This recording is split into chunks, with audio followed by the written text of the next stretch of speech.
Welcome back, everyone, to the 2021 edition of Genetic Epilepsy Team Australia's Summit, Family Summit for all of you, wherever you are joining us from around the world and across Australia. We know that we have viewers who are joining us from Perth and Brisbane, from the Outback, from Adelaide, a lot of you from Adelaide. I think I forgot you last time, and I'm sorry about that. Adelaide, welcome. And also, of course, from Melbourne and in the United States. Also, people joining us from Nepal and from India. We are thrilled that you're here with us. The United States, Canada, Europe, the UK. Thank you very much for being part of this summit and a chance to be together and talk about some of the things that affect all of us. You know, I often think of genetic epilepsy and all those numbers and letters as a bit like an alphabet soup. You know, you kind of put your spoon in and you come up with a bunch of random numbers and letters, but they mean some things that are pretty profound. And there are a lot of other numbers and letters that we all have to come up with and get across in our community as well.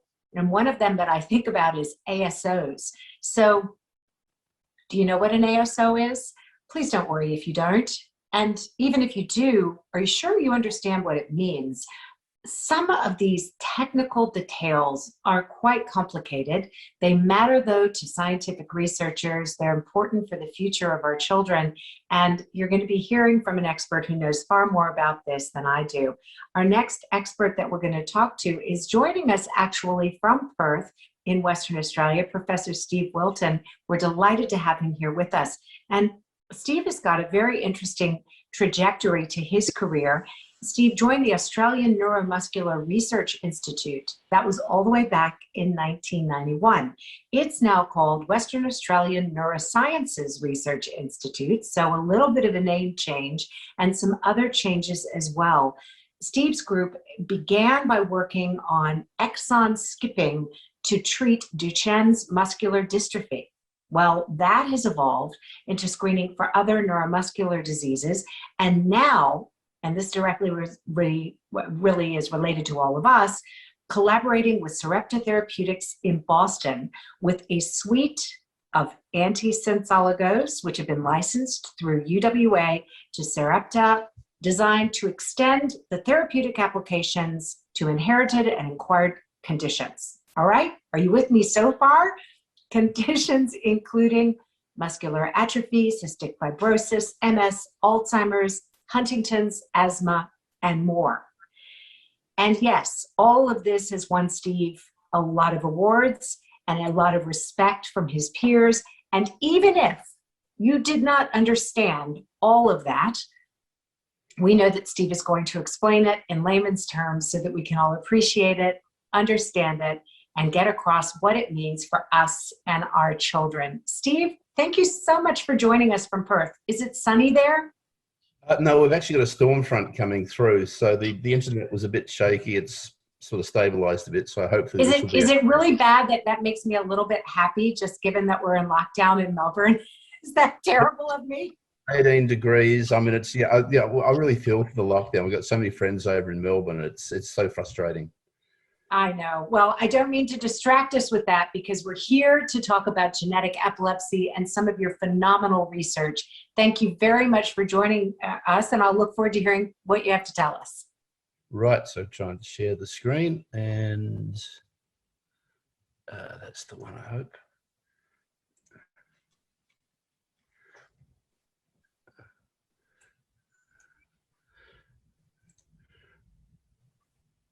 Now that's being shared, okay? That looks great. Okay, fine. Look, thanks for the opportunity of talking about our work. I'm not going to be talking a great deal about epilepsy, but just the potential for the platform that we've developed for one rare disease, for Duchenne muscular dystrophy. A couple of points of clarification. Sarepta Therapeutics are only interested in Duchenne muscular dystrophy. I'm working with other companies for other particular conditions. So if I just go to the next slide. So what I'm really going to be talking about is sort of genetic medicines. You know, it's a novel therapeutic platform to treat inherited and acquired conditions. And I've got a fantastic group of people. Most of them are far smarter than I am. And we're looking at, as you'll see, we're looking at a variety of different conditions. Just as a disclosure, I'm a consultant to Therapeutics. I own some shares and I'm named inventor on multiple patents. So the basic overview of the presentation, I haven't sort of spoken to Getter before, so I wasn't sure of the background. I saw the last couple of talks and they look sensational. So apologies if this is a bit simplistic, but again, I just want to give the concept, the overview of what we're doing. So I'm going to be talking about basic gene expression, how gene expression becomes derailed, getting it back on track using our gene patches or antisense oligos, and then to show how flexible this platform can be. In a way, it's almost a new type of genetic antibiotic, and you have to tailor it for the conditions. I'll be starting off on how we did it for Duchenne muscular dystrophy. So when you were very, very young, like about 9 months before you were born, you started life as a fertilized egg. And from that single egg, the DNA, your genetic material, you've got about 3 billion letters, A, C, G, and T, arranged in 23 chromosomes, pairs of chromosomes. And we have about 23,000 genes. Now that sounds pretty impressive, but it's only 2% of our genetic makeup, the actual obviously important bits. I'll call them obviously important bits. Now I've got a picture here from a TED talk I gave some time ago showing a man and a water. Can I jump in for just one tiny second? It's Sarah here in Melbourne. I'm so sorry to interrupt you because I'm fascinated by what you're saying. I just have a very quick technical question. Could you kindly swap your display? I think you're on a presenter display. Oh, right. That would be, thank you. And just, if you hit the swap displays button in the top left, there we go. Now we can see your slides. I'm so sorry to interrupt you. No, that's fine. I'll actually see if I can change to stop the mirroring. System preferences. It's great to be able to see that slide. Display, no mirroring, hopefully. And then what you've got will work for us. We can now see the slides you're talking about. That's absolutely fine. You don't have to go to a ton of trouble, but that gets us sorted. Oh no, that's the other way. So that's the presenter again. Fantastic. Okay, so what we've got here is a man and a water flea, Daphnia. Daphnia has more genes than we do. We've got 23,000 genes. Daphnia has about 31. So for these people that are feeling genetically inferior, don't, because we, as you'll see, we use our genes far more in a far more complicated manner. So the human genome, and from that one cell, we end up with our nerve cells, our muscle cells. All these cells look very, very different, but they all have the same genetic material. And when things come together, it works properly. You end up with Da Vinci's Renaissance man. You know, the things are working well. And when things work really well, you can end up with a long and healthy life. Right. Apologies for those technical issues. I'm a Mac person. So what I want to try and get across is that from a single fertilized embryo, all these different cells develop. They all have the same genetic material. It's just that different sets of genes are switched on or off at certain times. So you end up with nerve cells or muscle cells, bone cells, blood. And again, life is complicated. And when things work properly, you can end up with a long and healthy life.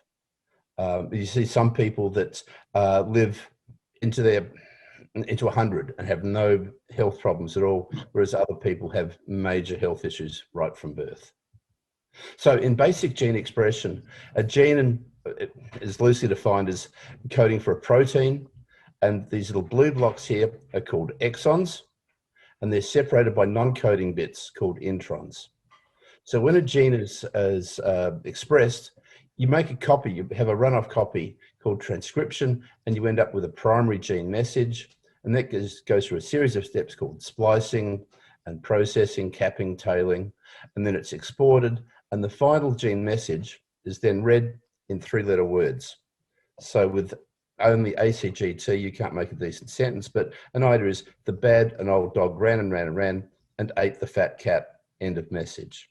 So that's what a gene is doing. It's conveying the information to make proteins that work together to make us up. And so this is just an overview of the splicing process. where the cell machinery comes together to remove the yellow bits and join the blue bits together. Very, very simple. But this is a rather complicated process. And next month, I'm supposed to be in Lisbon for a conference, and they have an annual conference running for 4 days just on the splicing process. So it is complicated. And to further show how complicated things are, one gene can make multiple gene messages. You can have different start sites, you have different end sites, and you have different combinations of exons, so that one gene can make multiple different gene transcripts. I'll be coming back to this important point later, because this is really what is happening with probably a lot of the epilepsy genes, especially the channel genes, where there's a lot of alternate splicing going on. Frequently, or unfortunately, the human genome goes dull far too frequently.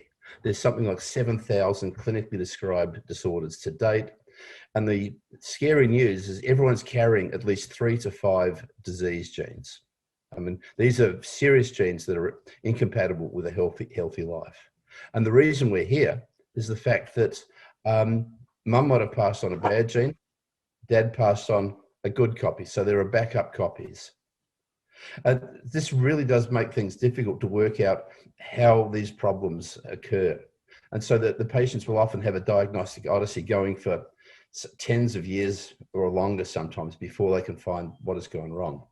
But it's crucial where we can identify the genetic basis of the disorder. This allows counseling, it allows prediction of the disease course, and most importantly, for the type of precision medicine we're talking about, it's the very first step in designing a rational therapy.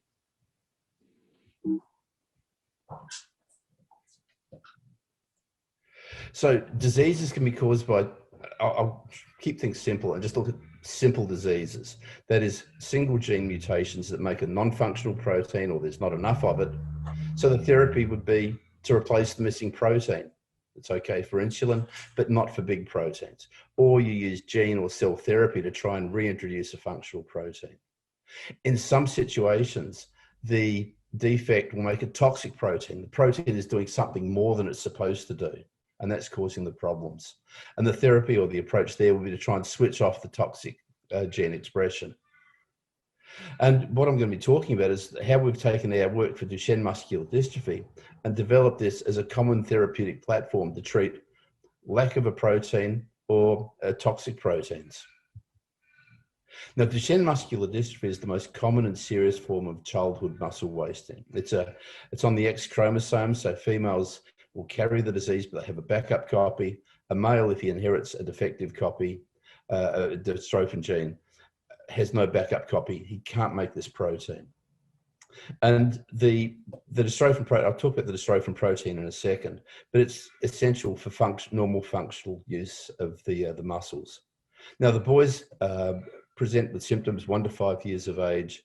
They're typically restricted to a wheelchair before the age of 12, and death arises from cardiac and respiratory complications. One of the many nasty features, but this disease has a very high de novo mutation rate. 1 in 3 cases is associated, has no family history. So the protein functions like a shock absorber. So the beginning of the protein, one end binds to a complex, to the actin cytoskeleton. The end of the protein links to the membrane. And so what happens is when the muscle fibers contract and expand, the muscle fibers will move in a coordinated fashion. It gives strength and stability. And so going back to our example here of when gene expression goes off the rails, if you've got a defect in the DNA, that'll get processed and carried through into the splicing, so that when the message is prepared, we've got the end of the message is lost. So we've got a loss of a functional gene product. So what happens in Duchenne is we've lost the link between the cytoskeleton and the membrane. So when the fibers move, it's not in a coordinated fashion, and the membrane is much more fragile and prone to rupture. So this is what I mean by a catastrophic loss of gene function. Now, I mentioned the dystrophin gene is really stupid. It's the 3rd largest gene we have, And each of these numbers, 1 to 79, represents an exon, one of the blocks in the mature gene message. The yellow bits here, which are purposely made hard to see, each dot represents 400 bases of intronic non-coding sequence.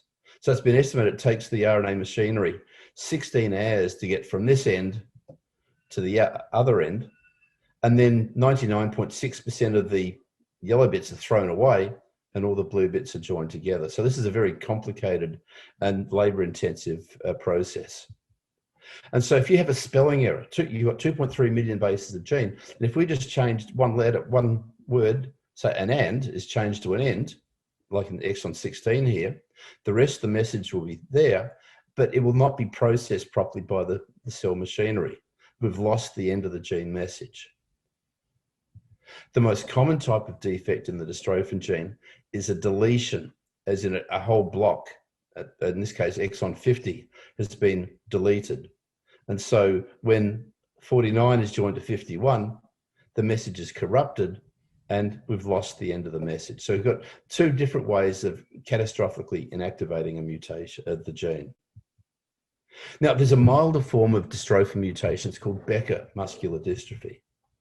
And conditions where you've got variability in the disease progression, you've got mild to severe, this is giving you hope that there could be potential interventions. Can you convert a severe disease into a milder disease? And this is what we're trying to do here. So in Becker muscular dystrophy, these are deletions, but here we're missing exons 3 to 9, 9 to 22, 17 to 48. And these particular combinations have all been associated with functional protein. This particular person here was playing pennant grade badminton at the age of 62. He was diagnosed as having muscular dystrophy at the age of 65. So if you want to have a disease, you want to have a late onset disease. And so here we've got our normal shock absorber, our severe, the severe mutation that's not working, and we've got a shorter shock absorber. And the idea is to show that some of these combinations, the first 2/3 of the gene, you can delete exons as long as it's in frame, and you'll have a functional protein. So if we had a deletion of exon 50 and 51, the reading frame is maintained, and we end up with a slightly shorter shock absorber. And this is basically the gist of what we're trying to do for treatment for Duchenne. You take a person missing exon 50 and you specifically take out 51 to make a semi-functional protein. Probably more spectacularly, the loss of exon 16 has no function whatsoever, no consequences whatsoever. This was found in a lab assistant in Switzerland. She was donating blood as a healthy control, and they said, whoops, you've got a deletion, you might be a carrier for Becker muscular dystrophy. They checked her father. He had no symptoms whatsoever. And they checked other family members missing, male family members missing 16. They could not see anything wrong. So exon 16 is not necessary at all. Whereas a spelling error in 16 is catastrophic. In addition, this is a tissue staining of dystrophic tissue. So there's catastrophic mutation here, but a few fibers are getting better. And studies have shown that 2 out of 3 patients are making very, very low levels of dystrophin. So the body is trying to compensate for the defect.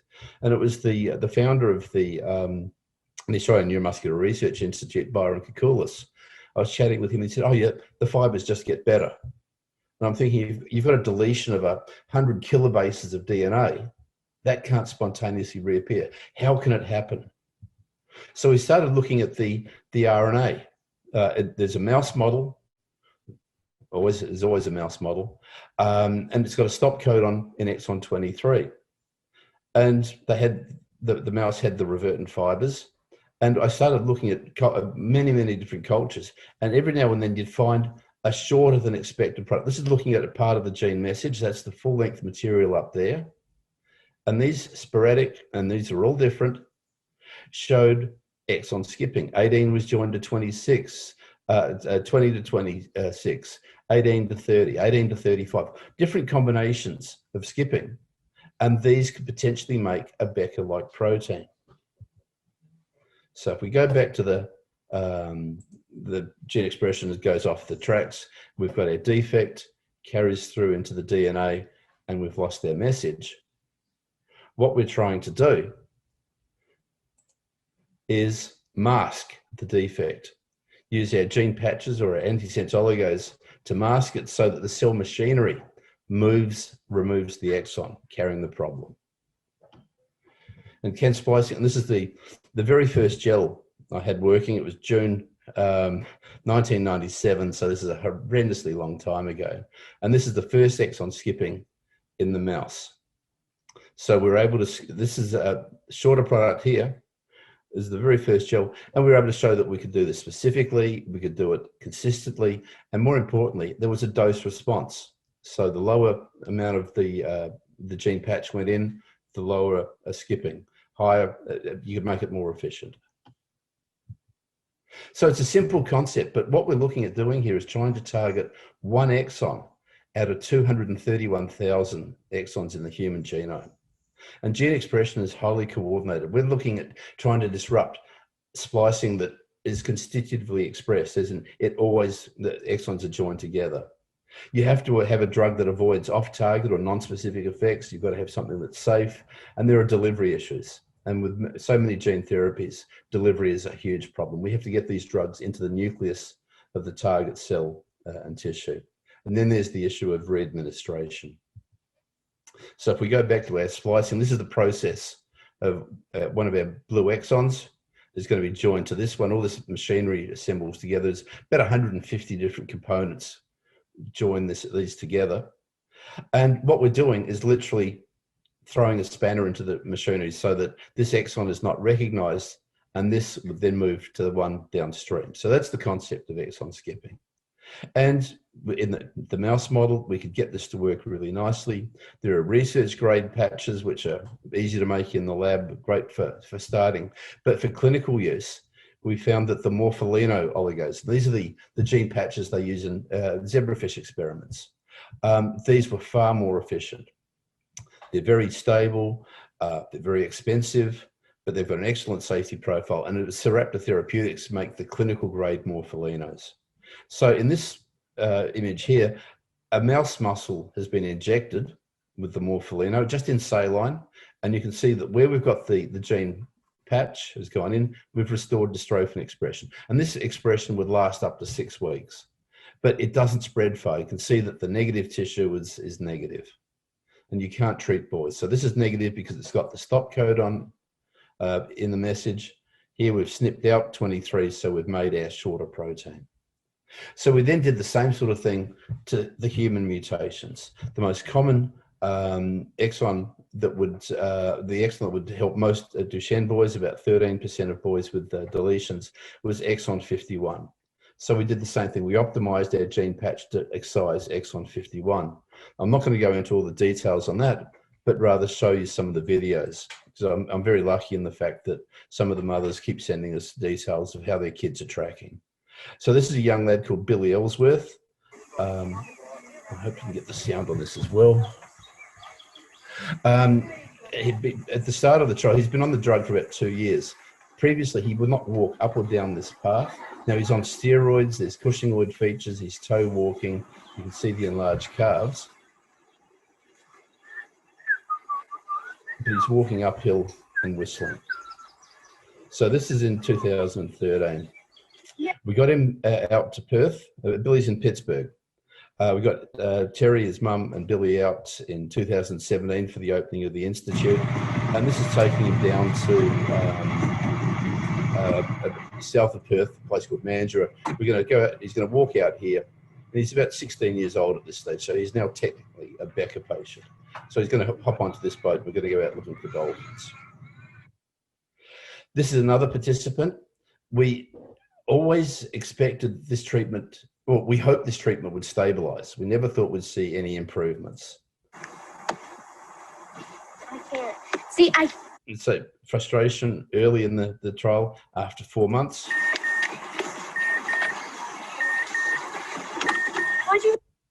And after 6 months.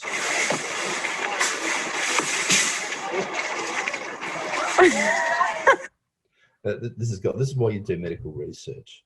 As I said, we never expected to see improvements.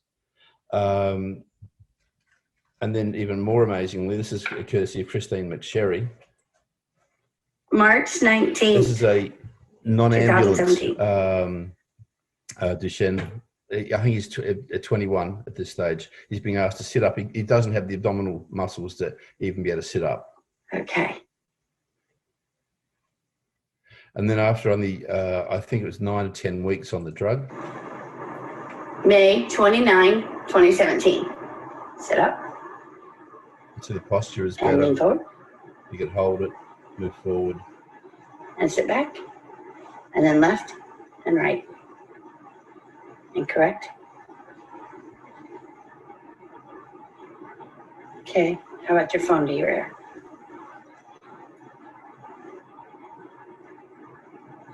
Okay. And so the FDA granted accelerated approval for our first drug in 2016. So this is the drug that Billy's on and that that those other chaps are on. There's a lot of, there's still so much room for improvement. But the thing is, there are now kids receiving this drug, and some people are responding really, really well. And there's a lot of controversy afterwards because it said, well, the FDA didn't approve it. The AdCom committee that met, and I was actually at this thing in Washington, rejected accelerated approval 7-6. Full approval was rejected 7-3 because 3 of the people refused to vote because they said the questions were not appropriate. So Janet Woodcock eventually granted approval in September, and the drug is now being given to many people. And this is just an update on Billy. So Billy, out in 2017, meeting Stan Perrin. Our institute is now called the Perrin Institute in honour of Stan, who unfortunately passed away. 2019, Billy's back for the opening of our centre at Murdoch. Meeting a quokka. This is walking. This is him at his high school prom. And I'll see if I can get this to work. I hope. Because this is Billy from the video from last month. Apologies, I haven't skipped the. This is where new parents will remember life before becoming new parents. This is Billy helping his mum. You gotta hold it so it doesn't move. Okay. Now, Billy is over 20 years old at this stage, so I'll go forward a bit. No, see, it's not. Well, no, not all the way yet. That should not be jumping like that. So remember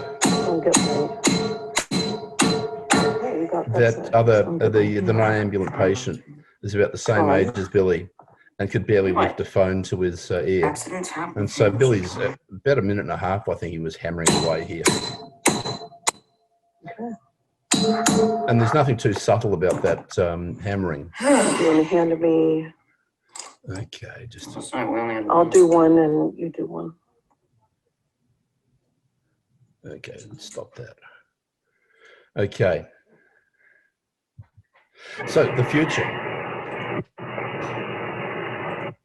The future. We now have 3 morpholinos approved to treat Duchenne muscular dystrophy. There's eteplirsen, golodirsen, and casimersen. So these are gene patches for different parts of the gene. The big problem is that the efficiency has to be improved. And what clinical trials are ongoing at the moment, using cell-penetrating peptides to enhance delivery. So quick test for people, have a look at the 2 mice here and have a guess which one has been treated.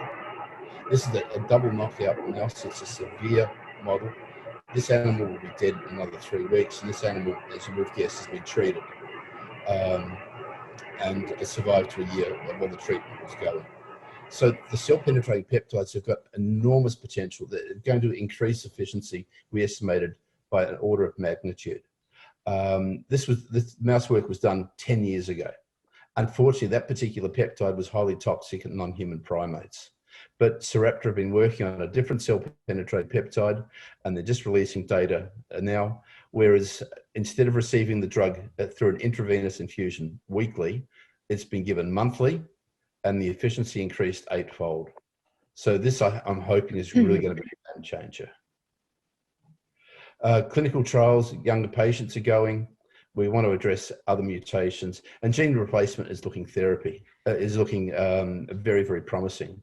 But what we're doing in the lab at the moment is looking at other conditions. So we're looking at exon skipping to the application of Marfan syndrome, osteogenesis imperfecta, which is going to be a real challenge. I'll be talking about epidermolysis bullosa, spinal muscular atrophy. This work has been approved by another company, and it's already in FDA approved. But then more relevant to this audience is the isoform switching, where we take one isoform and change it. So if there's a chloride channel that's overexpressed or underexpressed, we might be able to use this type of technology to switch the bias of expression. And you can either use it to switch toxic genes off. And I'll just finish off just with a couple of teasers on ACE2 and COVID resistance and neuroinflammation. So spinal muscular atrophy is the most common autosomal or genetic cause of death in children under the age of 2. They have a deletion of an entire gene called SMN1. It doesn't work properly. We have a backup copies of SMN2, but these don't work properly. And there's just a single base change in the coding region between SMN1 and 2, and that causes abnormal splicing. So in the SMN2, normally exon 6 is joined to exon 8, targeting a silencer element. This is the opposite of exon skipping. This is exon retention. We're putting the exon back in.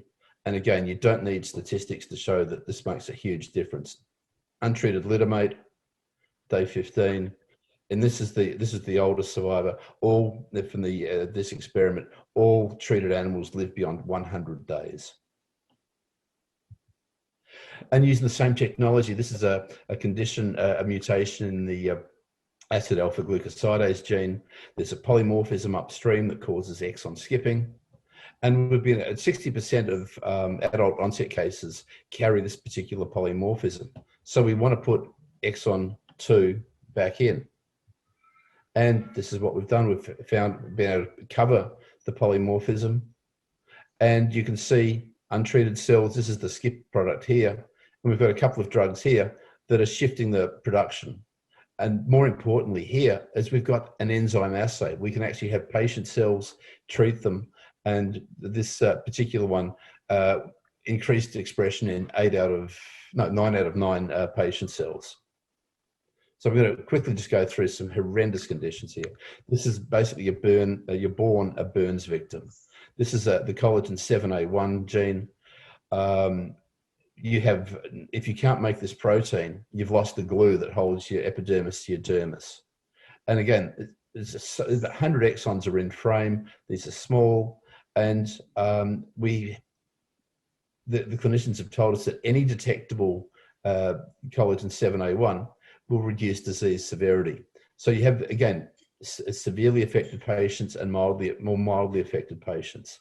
The mildly affected patients have traces of this arising from exon skipping. And again, we've done a number of tests and we can show good exon skipping. Marfan syndrome. Now, this is caused by a dominant mutation in the fibrillin-1 gene. Now, fibrillin-1 forms homodimers. Again, this is an extracellular matrix. And you've got a good copy there, but you've got a bad copy. And so what the therapy we tried here, this is just showing it here. Normal, you've got the exons are all lined up. You've got a deletion of exon 52. Again, it's a big gene.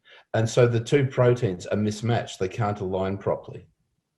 So rather than try and put the exon back in, because in this particular mutation we couldn't, we tried to take the normal exon out to realign 2 mutant proteins. This is work done by the PhD student, Jess Cale, who's just submitted a thesis. The interesting thing about this is we could take normal cells, and here's the red bits here are our extruded fibrillin-1, and at 50% skipping, we've induced disease. And then at 100% skipping, the protein's reappearing. And so when we applied this to patient cells, no, they can't make fibrillin 1.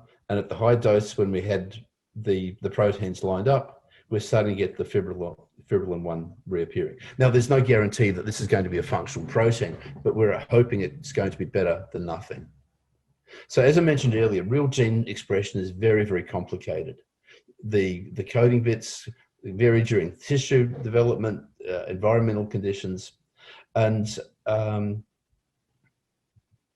this is where the isoform switching comes into it, because different isoforms can have opposing functions.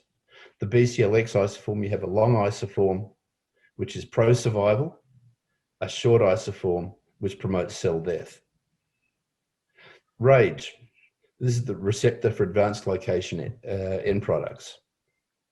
Now, working with colleagues, Merlin Thomas at Monash University, Merlin and I have been working together for a number of years. He's been working at, this is an anti-inflammatory.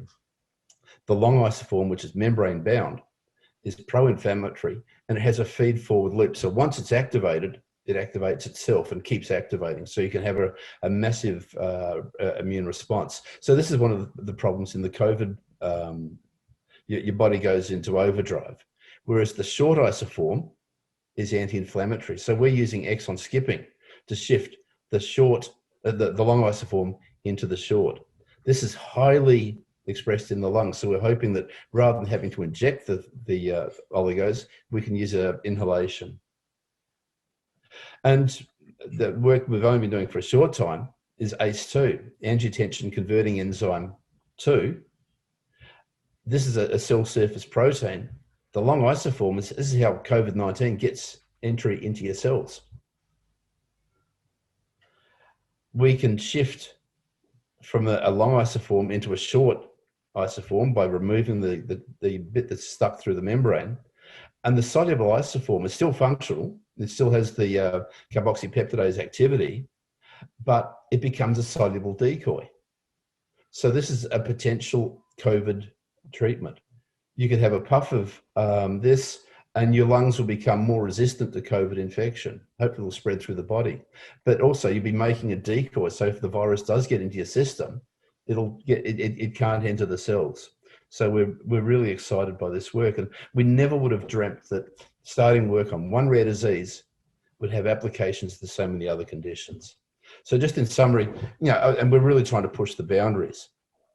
One of the factors, some of the factors involved in aging are involved in splicing. So splice factor genes have been associated with aging and senescence. So with colleagues in the University of Exeter, we're looking at trying to regulate these isoforms, have small molecules that will rescue cells from senescence and maybe sort of spread out the bit in the middle. I mean, I'm not sure if we should even be considering this, but I'm actually using this to try and enhance aging so we can model long-term late onset diseases.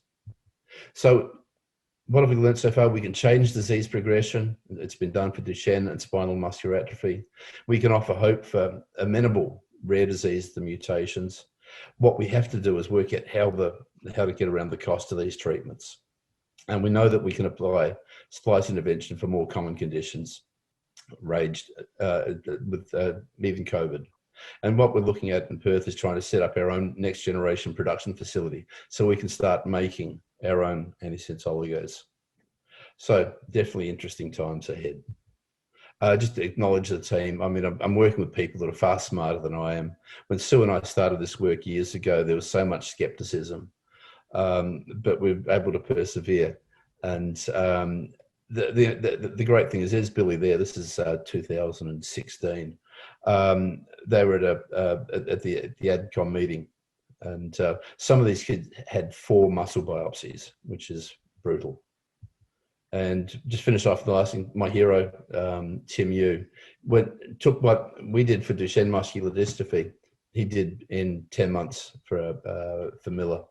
So on that, thank you for your attention, and I sort of stop sharing now. Thanks, Steve. That is really fascinating. And kudos, I can never say that. That word goes back and forth across the Pacific, 2 different pronunciations, but both of them to you and your team for what you're doing. Those are life-changing treatments, aren't they? It is, but again, it's the cost is, look, the cost of the morpholinos is horrendously high to make. They're complex molecules.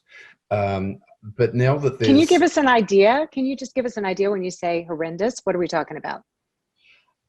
The actual cost of making them, I mean, it was, okay, if you buy it from Gene Tools, I mean, a milligram of this stuff was $500.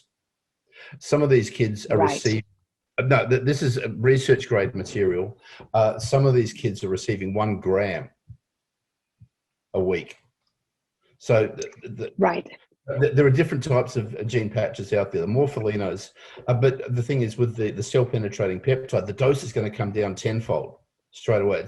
It's only been given, it's making 8 times more at quarter time the frequency. So it's looking really, really promising. Well, I want to talk about a couple of things that you discussed. One is, of course, this is a genetic epilepsy conference and we're talking about Duchenne's disease, but there are definite crossovers. You made the point that when it comes to rare disease, you sort of started out in one place and the next thing you know, you're doing something completely different. You're realizing that the kind of work that you're doing has applications and implications far beyond what you could have imagined, even up to and including COVID. So we'll come back to that in a moment if we can. But first, what would you say for everybody who is joining us on this Zoom call is what they should take from what we've seen in the cases of, for example, Duchenne's? Okay, one of the and again, this was a concern I had a long time ago. The 3 drugs that we've developed, that are in the clinic for Duchenne, will only do about 30%. 1 in 3 boys with Duchenne will benefit from that treatment. The next drug, it'll be 1 in 20 boys, 1 in 40 boys, until it becomes almost personalized medicines. And the thing is that we've got to come up with some model where any amenable mutation can benefit from it. The example of Millicent and the work done by Tim Yu, Miller's family raised, I think, $3 million to get that through. That was a major effort, and you can't spend $3 million for every mutation. Particularly because that would almost have been the tip of the iceberg, because there was also, probably work that was around that would have been. We can learn a lot quicker. I mean, as I said, we spent 20 years doing Duchenne work. We came up with a very potent compound for spinal muscular atrophy. So we know we can do neurological problems. That was only 10 years work. And the adult onset Pompe's disease, that was a year to do that. So we're getting faster, we're learning a lot more. So the idea is when you've got the next gen sequencing or the improved diagnostics, as I said right at the beginning, a lot of people don't even know what the mutations are. But that technology is improving dramatically.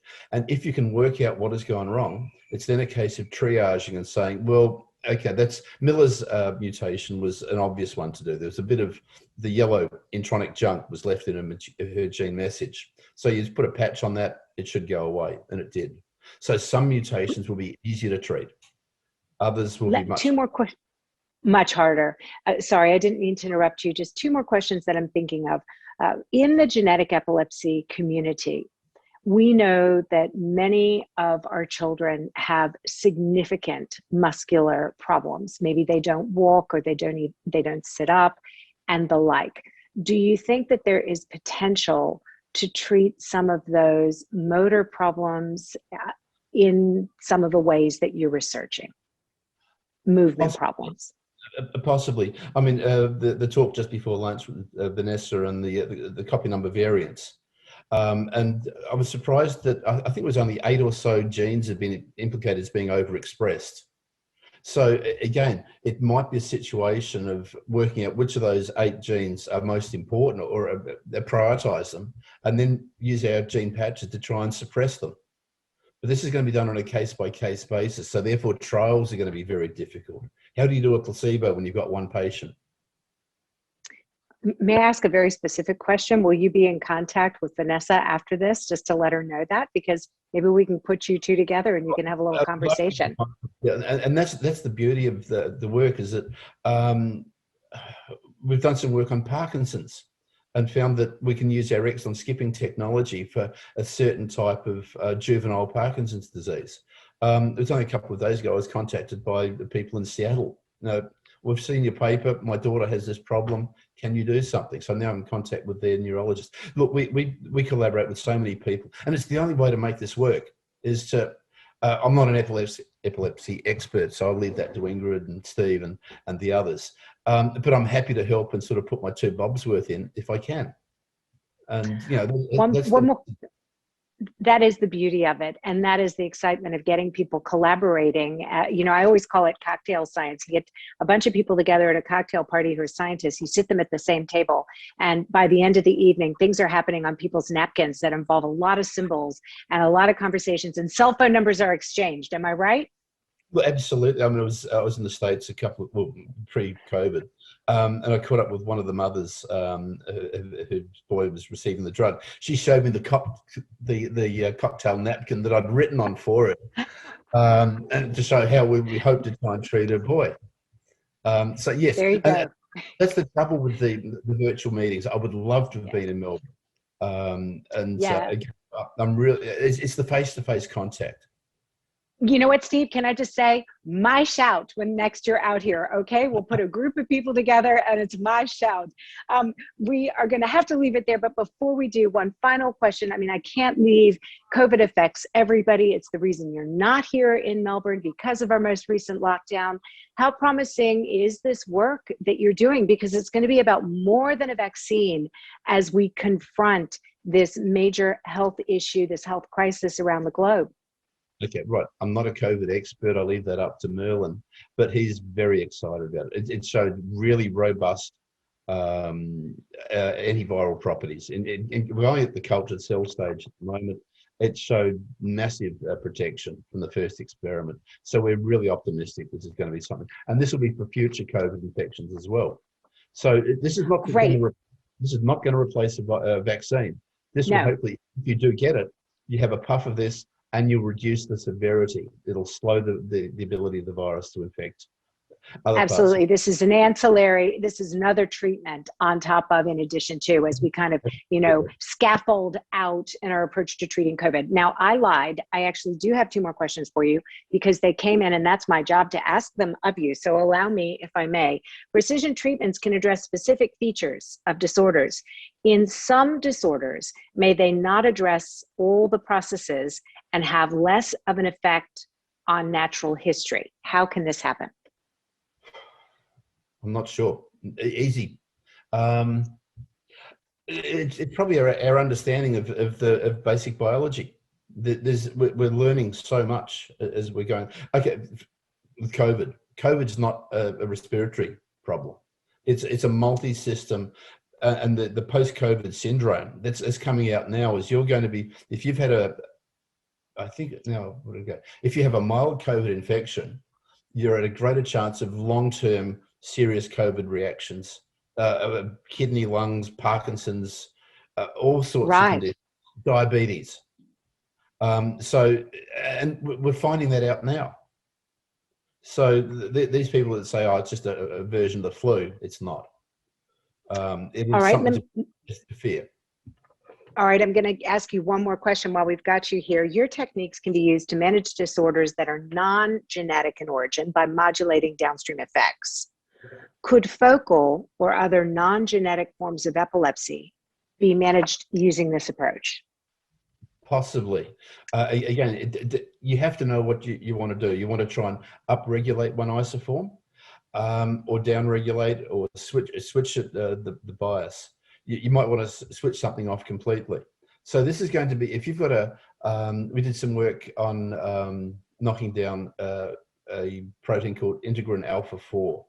This is a target for multiple sclerosis antibodies. So it's the frontline treatment. So rather than using an antibody to suppress the protein, we can actually stop it from being made. And again, in our mouse studies, we can show protection in a severe mouse model of MS. So you have to know what you're looking for. And then the other thing that, if it's for the focal points, you want to have targeting. And if you can come up with some cell-penetrating peptides that can deliver it to where it has to go, then it could be a very, very viable treatment. Well, this is all exciting, and I'm glad we kept you around for the question and answer portion. And the drinks in Melbourne are on your next trip to our fair city. Not is good. Okay. Thank you. Oh, thank you very much, Steve Wilton, joining us from Perth.